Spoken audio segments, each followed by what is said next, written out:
গণতন্ত্র কি আজ মৃত? জনগণের শান্তিপূর্ণ কর্মসূচি কি আজ ভয়ঙ্কর হামলার শিকার? আর কতকাল সহ্য করবে এই জাতি? আজ বুধবার সন্ধ্যায় গোপালগঞ্জে ঘটে গেল এক ন্যাক্কারজনক ঘটনা। জাতীয় নাগরিক পার্টি এনসিপির নেতাকর্মীরা যখন শহরের পৌর পার্কে একটি শান্তিপূর্ণ পথসভা করছিলেন, ঠিক তখনই লাঠিসোঁটা হাতে হামলা চালায় একদল লোক। নেতারা বলছেন এটি ছিল পূর্ব পরিকল্পিত। এনসিপির আহ্বায়ক নাহিদ ইসলাম স্পষ্ট ভাষায় বলেন, আমরা কোন দিন কোন জেলায় যাব এটা আগে থেকেই ঠিক করা ছিল।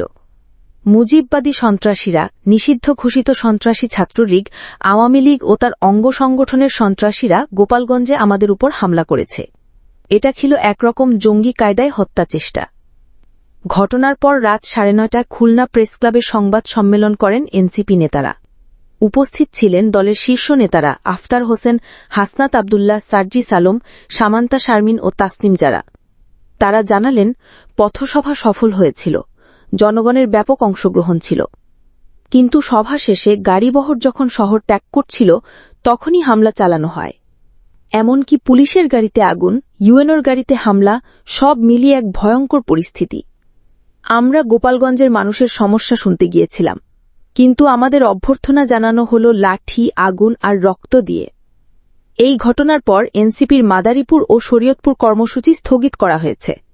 তবে ফরিদপুরের পূর্বনির্ধারিত সভা কাল বৃহস্পতিবার অনুষ্ঠিত হবে। নাহিদ ইসলাম বলেন, এনসিপির পথসভা কেউ থামাতে পারবে না। তিনি আরও জানান, 5ই অগস্টের পর গোপালগঞ্জ এখন ফ্যাসিস্টদের আশ্রয়কেন্দ্র। যারা মামলার আসামি, নিষিদ্ধ ঘোষিত, তারাই এখন সেখানে সক্রিয়। ঘটনার প্রতিবাদে আগামীকাল সারা দেশে বিক্ষোভের ডাক দিয়েছে এনসিপি। তাদের ভাষায়, এই হামলা ছিল শুধু এক দলের বিরুদ্ধে নয়, বরং দেশের গণতন্ত্র ও মানুষের কথা বলার অধিকারের বিরুদ্ধে এক বর্বর আক্রমণ। কমেন্টে জানান, ভিডিওটি শেয়ার করুন এবং সাবস্ক্রাইব করুন যমুনা টিভি পাবলিকে।